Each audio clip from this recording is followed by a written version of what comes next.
Welcome to the deep dive. Today we're tackling, well, a really big one, quantum computing.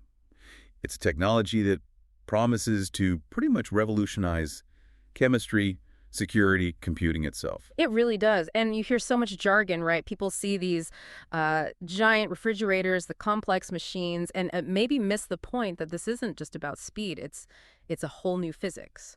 Exactly. So our mission today is to cut through that noise. We want to give you, our listener, a really solid grasp, move past the buzzwords. We've looked at everything from, the physics explainers to the hardware roadmaps, the security stuff. To really get at the core questions, what actually is quantum computing? How does it work on a fundamental level? And maybe most importantly, what changes is it actually going to bring? Right. Because it's not just a faster version of your laptop. Not at all. It's like we're tapping into the universe's underlying operating system to handle information in a totally different way. And to get that difference, you really have to start with what we know. The classical bit. The classical bit. Simple, reliable. It's either a 0 or a 1. Think of a light switch, it's on or it's off. That's it. And everything you use now, your phone, the internet, financial markets, it's all built on those definite states, on or off. And crucially, classical power scales linearly. You want double the processing power, you basically double the components, double the switches. Which has worked amazingly well for, decades? Moore's Law and all that. Absolutely. But we're hitting limits. And there are problems out there in science, in optimization, that just explode complexity-wise. They demand something more than linear scaling. They need, an exponential leap. Okay, so let's make that leap, part one. The quantum paradigm. How does this actually work? We go from the bit to the qubit. The qubit, or quantum bit. Yeah. Fundamentally, it's still a system with two basic states, usually written like ana and ano in the physics notation. But the key is how it's realized, physically. Yeah. We're talking about tiny quantum mechanical systems. Could be the spin of an electron, think spin up or spin down, or the polarization of a photon, maybe vertical or horizontal. Or even those custom-built circuits. Right, these tiny superconducting circuits that act like artificial atoms. The point is, they obey quantum rules, not classical ones. And the first rule, the one that blows things wide open, is superposition. So a classical bit has to be 0 or 1. Yeah. What about the qubit? The qubit, because of superposition, can be a combination of both 0 and 1 at the same time. It exists in a probabilistic blend, a coherent mix of both possibilities simultaneously. The spinning coin analogy comes up a lot here. It's a good one. While that coin's spinning in the air before it lands, is it heads or tails? Well, neither. Or both, in a way. Exactly. It holds the potential for both outcomes. The qubit is like that spinning coin. And technically, its state isn't just probabilities. It's described by these things called probability amplitudes. Yeah, they're complex numbers. They have a magnitude, which relates to probability, but also a phase. Think of it like a direction or an angle on a circle. Classical bits don't have phase. Okay, so phase is like this extra layer of information. It's a crucial extra layer. It's what allows for interference later on, which we'll get to. But first, the sheer scale that superposition enables. This is the exponential state space. Right, let's really nail this down. Why is it exponential? Okay, imagine you have, say, 3 classical bits. They can represent one pattern at a time, like 001 or 110, out of the total 2 to the 3, which is 8 possibilities. You check them one by one if you need to. Exactly. Now, take 3 qubits. Because of superposition, they can represent all 8 of those possibilities simultaneously in that coherent blend. Oh. And it scales insanely fast. Let's go to 20 bits versus 20 qubits. The 20 classical bits store one pattern out of about 1 million possibilities. Okay. The 20 qubits, they simultaneously encode all million plus states. That's 2 to the power of 20. Every qubit you add doubles the state space. Not adding capacity, but multiplying it exponentially. That's the fundamental power source. That's why these machines promise to tackle problems completely out of reach for even the biggest classical supercomputers. Okay, so superposition gives this vast space of possibilities. Yeah. But how do you connect them? How do they work together? That brings us to the second pillar, and maybe the weirdest one, entanglement. Einstein's spooky action at a distance. He wasn't too keen on it, right? He famously wasn't, no. Entanglement is this purely quantum connection. When you entangle 2 or more qubits, they stop being independent things. What do you mean? Their fates become linked. They form a single unified quantum system, even if you physically separate them.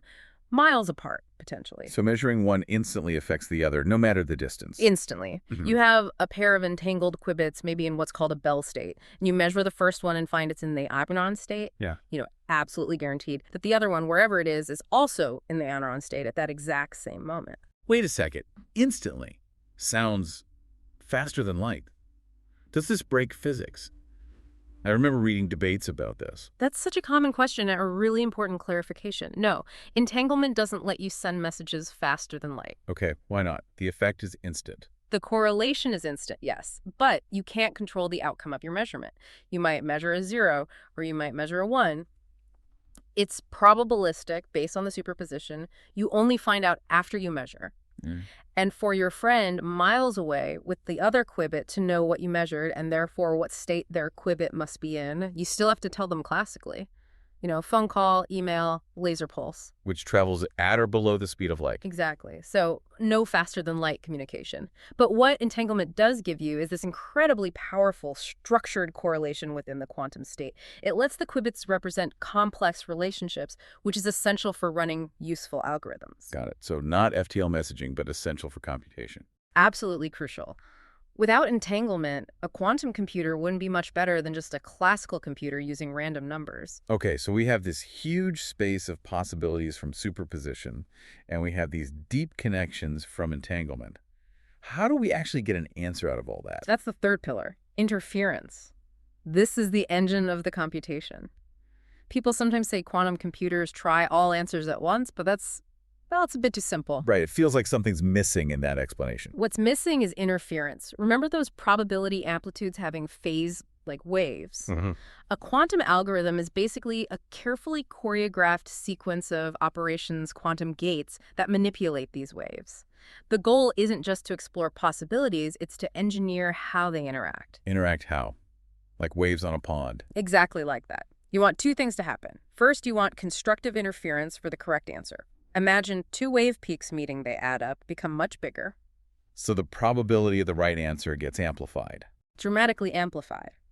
But just as important, maybe more so, you need destructive interference for all the wrong answers. How do you cancel out wrong answers with waves? If you arrange things so a wave peak meets a wave trough, they cancel each other out.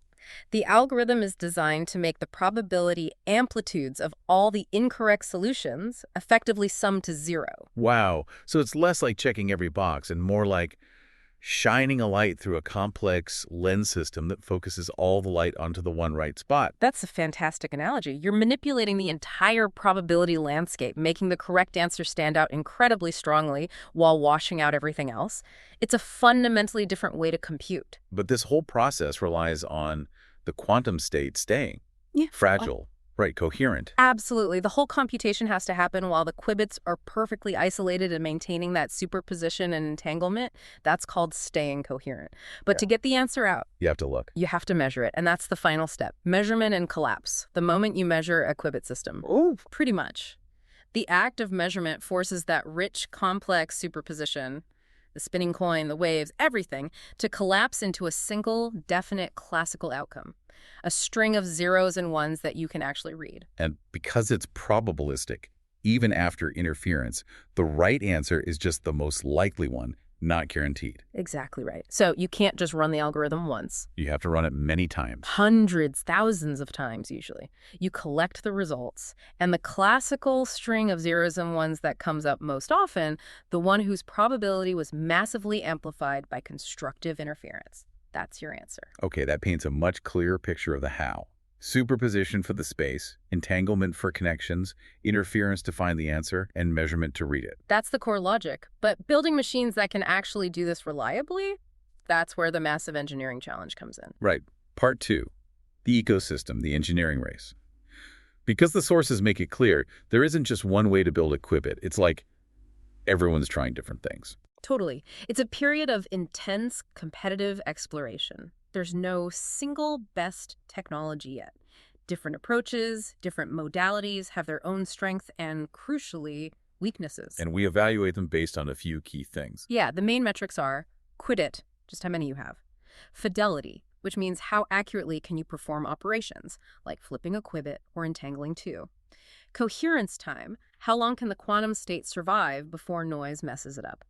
And connectivity, how easily can qubits interact with each other? Okay, let's dive into the big three contenders. First up, superconducting qubits.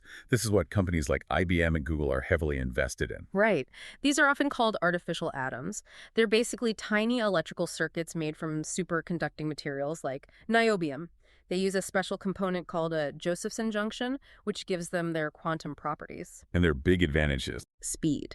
They have the fastest gate operations by far, typically in the nanosecond range. That means you can run complex sequences of quantum gates very quickly. Plus, they leverage existing chip-making techniques from the semiconductor industry. Sounds great, but there's always a catch. A big one. To maintain that superconductivity and keep noise down, they need unbelievable cold.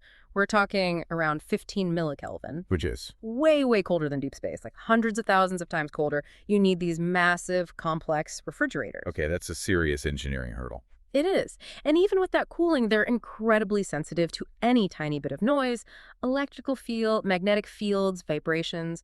This leads to their main weakness. Very short coherence times. How short? Usually just microseconds, a tiny fraction of a second. And another issue is crosstalk. Because the qubits are packed close together on a chip, trying to control one can accidentally nudge its neighbors, causing errors. So, fast gates, but fragile and needs extreme cold. Got it. What about the other end of the spectrum? Trapped ion qubits. IonQ continuum. This approach uses nature's qubits, individual charged atoms, or ions. They trap these ions using electromagnetic fields in an ultra-high vacuum chamber. Then they use precisely tuned lasers to cool them, control their quantum states, and make them interact. And the advantage here is quality. Exactly. Because each ion is a perfect, identical natural atom, and they're isolated in a vacuum, they're much less susceptible to noise. This gives them the best fidelity, the most accurate gates, and by far the longest coherence times. How long are we talking? Seconds, sometimes even minutes, compared to microseconds for superconductors. Plus, they often have excellent connectivity. In many designs, any qubit can interact directly with any other qubit that's all-to-all connectivity. So super high quality, long coherence. What's the downside? Speed and scaling. Those laser operations controlling the ions are much slower than the microwave pulses used for superconductors, think microseconds or even milliseconds per gate. And fitting more and more ions into a single trap and controlling them precisely gets really complicated. Scaling up isn't as straightforward as just etching more circuits onto a chip. Okay, quality versus speed seems to be a key trade-off. Now there's a third major player gaining traction. Neutral atom qubits. Companies like Pascual, Quera. How do they work? This is a really interesting one. Instead of ions, they use neutral atoms, often alkali metals like rubidium. And instead of trapping them with fields, they hold them in place using highly focused laser beams, like tiny optical tweezers. Laser tweezers. Cool. Yeah. You can create large arrays of these tweezers holding hundreds or even thousands of atoms. The trick for interaction is exciting two nearby atoms into a very high energy state called a Rydberg state. Rydberg. In this state, the atoms temporarily puff up massively, making them interact very strongly with each other over relatively large distances, allowing for entanglement. And the appeal here is scale. Scale and flexibility, yes. Huh. You can arrange these tweezers and thus the atoms in almost any pattern you want, and you can potentially scale to thousands of qubits. The connectivity is very reconfigurable by just moving the laser spots. Okay, so potentially massive scale, flexible design, trade-offs. Gate speeds are generally slower than superconductors, though faster than some ion operations. And controlling all those lasers precisely, especially for complex interactions, is still a significant engineering challenge. So whether it's extreme cold, vacuum chambers, or precision lasers, all these different approaches are fighting one main enemy. The same enemy, decoherence. It's the fundamental villain in quantum computing. Which is basically the loss of that fragile quantum state. Exactly. It's when the qubit system interacts with its environment, a stray bit of heat, a magnetic field, even just bumping into air molecules if it's not in a vacuum, and loses its quantumness. The superposition collapses, the entanglement breaks. Game over for the computation. And that's why we're stuck in what the sources call the NISQ era. Right. Noisy intermediate scale quantum. Intermediate scale meaning we have, dozens to maybe a few thousand qubits too many to easily simulate classically. But noisy meaning they decohere too quickly and make too many errors to run the really powerful deep algorithms yet. Like Shor's algorithm for breaking encryption. Exactly. Shores requires a huge number of operations, far more than current NISQ devices can handle before decoherence scrambles the results. So how do we get past NISQ? How do we beat the noise? The only known way is quantum error correction, or QEC. Now, classically, error correction is simple, right? You just copy the bit, make 3 copies. If one flips, you take the majority vote. Simple and effective.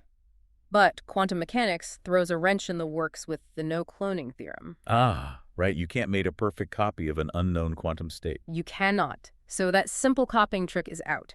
QEC has to be much cleverer. It uses entanglement to encode the information of one perfect qubit called a logical qubit across many imperfect physical qubits. Spreading the information out? Kind of. It distributes the quantum information in a redundant way so that you can detect and correct errors on the physical qubits without actually measuring and collapsing the logical information you care about. But that sounds expensive. In terms of qubits. Hugely expensive. That's the overhead problem. Early QEC clones required potentially thousands or even tens of thousands of noisy physical qubits just to create one stable logical qubit. Oof. That sounds like a blocker. It was seen as a massive challenge, and it led to this really important shift in the industry around, say, 2024, 2025, that the sources highlight the pivot to quality. Meaning? For years, the race was about bragging rights for the highest physical qubit count. IBM announcing their 1,121 qubit Condor chip. Big numbers. Yeah, I remember those headlines. But the industry realized that just having more noisy qubits wasn't getting them closer to running useful algorithms. The real bottleneck was noise and errors, so the focus shifted dramatically from quantity to quality. The quality of the logical qubit. Exactly. How stable is it? What's its error rate after error correction? That became the crucial metric. And there was that big Microsoft Quantinuum result. Yes. Early 2025. They showed they could create 4 logical qubits using just 30 physical trapped ion qubits, and crucially, the logical qubits had an error rate 800 times lower than the physical ones. Wow. Okay, so QEC actually works in practice, and maybe the overhead isn't thousands to 1 anymore. Precisely. It proved the concept and showed that progress on better QEC codes was making fault tolerance look like a real engineering goal, not just a distant theory. That's why IBM's 2029 roadmap isn't just about qubit count. It's about delivering 200 high-quality logical qubits capable of 100 million operations. Quality over quantity. That's the mantra now, because hitting that logical qubit milestone is what gets you to a CRQC, a cryptographically relevant quantum computer, the kind of machine that can actually break today's encryption. Which brings us to part 3, the transformation, the threat, and the promise. Let's start with the urgent one, the cryptographic threat. Q-Day. This is probably the most concrete near-term impact. Almost all our current secure communication on the internet relies on public key cryptography. Think RSA, ECC. They secure your HTTPS web browsing, your financial transactions, digital signatures, everything. And their security relies on a math problem being hard. Extremely hard for classical computers, specifically factoring large numbers into their primes or solving the discrete logarithm problem on elliptic curves. For a classical computer to break standard encryption like RSA 2048 would take, well, longer than the age of the universe. But not for a quantum computer. Not for one running Shor's algorithm. Peter Shor figured this out back in 1994. His algorithm gives an exponential speedup for exactly those hard math problems. Exponential, so instead of billions of years. A sufficiently large, fault-tolerant quantum computer, that CRQC we mentioned, could potentially break an RSA 2048 key in hours or maybe days. The point is, it becomes feasible. And that instantly breaks the security model of the internet. That's Q-Day. That's Q-Day. But Shor's isn't the only threat algorithm. There's also Grover's algorithm. What does that do? Grover's offers a quadratic speedup for searching unstructured databases. This doesn't break symmetric encryption like AES outright the way Shor's breaks RSA, Okay. but it significantly weakens it. It effectively halves the key strength. So AES 128, which is very common, suddenly only offers the security equivalent of a 64-bit key against Grover's algorithm. Which isn't enough. Not nearly enough. Fortunately, the defense here is simpler. Just double the key length. Moving to AES 256 provides ample security against Grover's. Okay, so AES needs longer keys, Right. but RSA and ECC are fundamentally broken by Shor's. Now, Q-Day, the arrival of that CRQC, is maybe early 2030s, but the danger is already here, right? This harvest now, decrypt later idea. This is the critical point everyone needs to understand now. HNDL, Adversaries, think nation-states, sophisticated criminal groups, are almost certainly vacuuming up and storing vast amounts of encrypted data today. Stuff like government secrets, intellectual property, long-term financial data. Exactly. Data that needs to remain confidential for decades. They can't decrypt it now, but they're hoarding it, waiting for Q-Day. When that fault-tolerant quantum computer arrives in, say, 2032, they can pull out that data harvested back in 2024 and decrypt it then. So if your data needs to be secure for 15 years, but the code breaker arrives in 10, you're already exposed today. You're racking up cryptographic debt. Perfectly put. Waiting for Q-Day is too late. The defense has to start now. And that defense is post-quantum cryptography, or PQC. These are new algorithms. New classical algorithms designed to run on the computers we have now. But they're based on different families of math problems, things involving structured lattices, hash functions, error-correcting codes that are believed to be hard for both classical and quantum computers to solve. And governments are pushing this. NIST. Yes, the U.S. National Institute of Standards and Technology, NIST, has been running a major competition to standardize PQC algorithms. They published the first final standards like ML-Chem for key exchange and ML-DSA for signatures in August 2024. So the standards are emerging, the urgency is clear because of HNDL. Migration needs to start. It absolutely does, and it's a huge task for large organizations. It's not just software. It often involves hardware security modules, embedded systems. Estimates are this transition could take a decade or more for complex environments. You can't wait. Okay, that's the defense. Now the flip side, the promise. Disruption 2, quantum's killer apps. Where will this technology create massive value? The biggest promise lies where classical computers fundamentally struggle, accurately simulating quantum mechanics itself. So using quantum to understand quantum. Exactly. Richard Feynman had this idea decades ago. The most powerful application is simulation. Like in life sciences, drug discovery. Huge potential there. Designing a new drug often involves understanding precisely how a candidate molecule will interact, or bind, to a target protein in the body.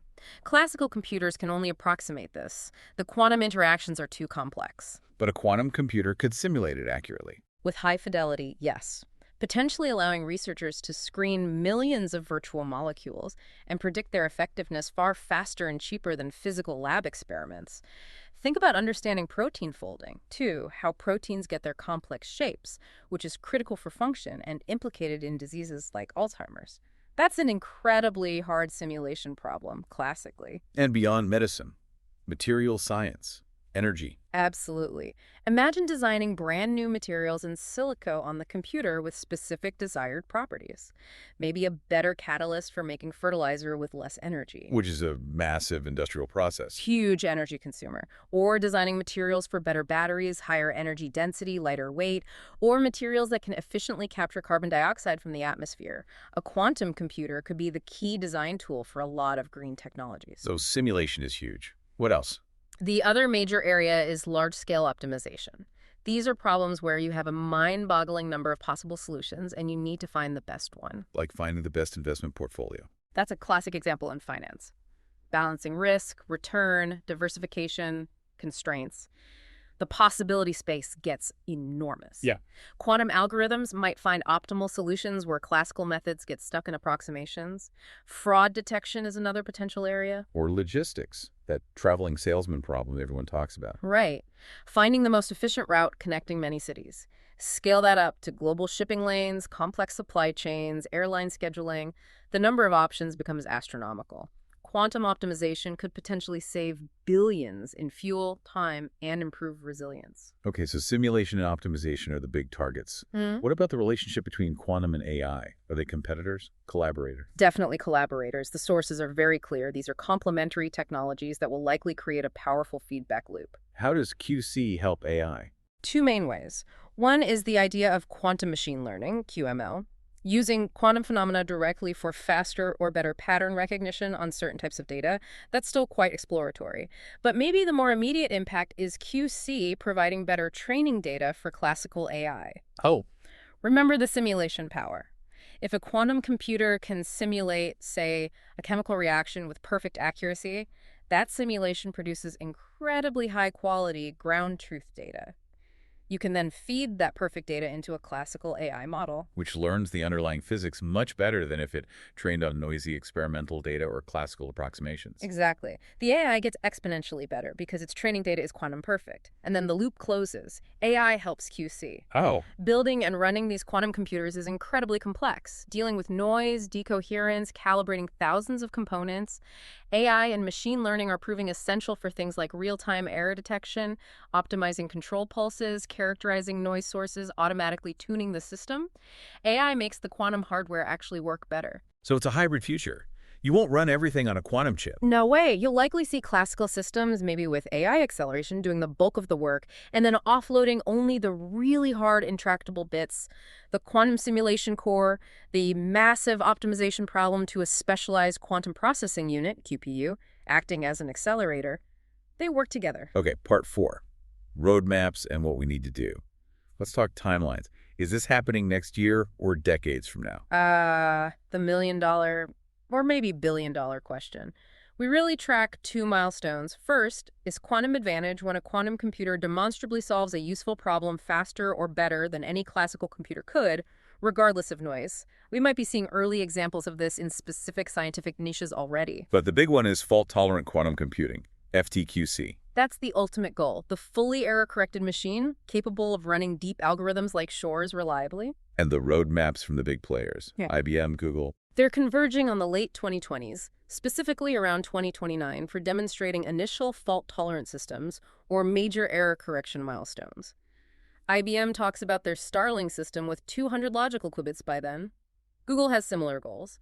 Microsoft is also pushing hard, aiming perhaps to leapfrog directly to more robust fault tolerance. So if fault tolerance starts appearing around 2029, when does that cryptographically relevant machine, the CRQC, arrive? The general analyst consensus, looking at the progress in QEC and hardware quality, seems to place a CRQC, a machine capable of threatening RSA 2048, somewhere in the early to mid-2030s. Could be 2032, could be 2035, there's still uncertainty. But close enough to make HNDL a serious present-day threat. Absolutely. And it's why market forecasts are getting so large. McKinsey's projection of maybe $30 to $70 billion market value by 2035 reflects the anticipation of these machines tackling real problems. And the key takeaway for strategy is it's not a replacement technology. Crucially, no. Quantum computers will be specialized accelerators. They'll live alongside CPUs and GPUs in data centers and clouds, tackling the specific problems they're uniquely suited for. Understanding this hybrid model is essential. So for our listeners, for organizations wanting to be quantum ready, what are the concrete steps they should be taking now? Okay, 3 key actions based on everything we've discussed. 1. Assess. You need to do a 2-sided audit. Defensively, where are you using RSA and ECC? Map out your entire cryptographic footprint to understand your vulnerability to Shor's and your HNDL risk. Find that cryptographic debt. And offensively. Offensively, where are your biggest, most valuable optimization or simulation challenges? What problems, if solved, would create enormous value or competitive advantage? Identify those high potential use cases. Okay, assess both threats and opportunities. Step 2. Plan. Based on that assessment, develop a clear roadmap. For the defensive side, that means a multi-year plan for migrating to post-quantum cryptography, PQC. This likely involves moving towards crypto agility and maybe dual-stack implementations. Meaning running both old and new crypto side by side for a while. Exactly, to test and transition smoothly. Allocate real budget and resources. On the offensive side, prioritize those potential use cases identified in the assessment. Which ones offer the biggest ROI? Makes sense. Assess, then plan. Step 3. Experiment. You cannot wait until fault-tolerant machines arrive to start learning. Use the cloud platforms available today, IBM Quantum, Azure Quantum, Amazon Bracket, etc. Start running small proof-of-concept projects targeting those high-value problems. Get your hands dirty, basically. You have to. Because the biggest bottleneck right now, beyond the hardware, is the talent gap. There's a huge shortage of people who actually understand how to program and apply these machines. Building that practical intuition takes time. Experimentation now builds internal expertise and prepares you to leverage the technology when it matures. Don't wait. Start learning and experimenting now on the cloud. Got it. That's the path to readiness. Okay, let's wrap up this deep dive. Key takeaways.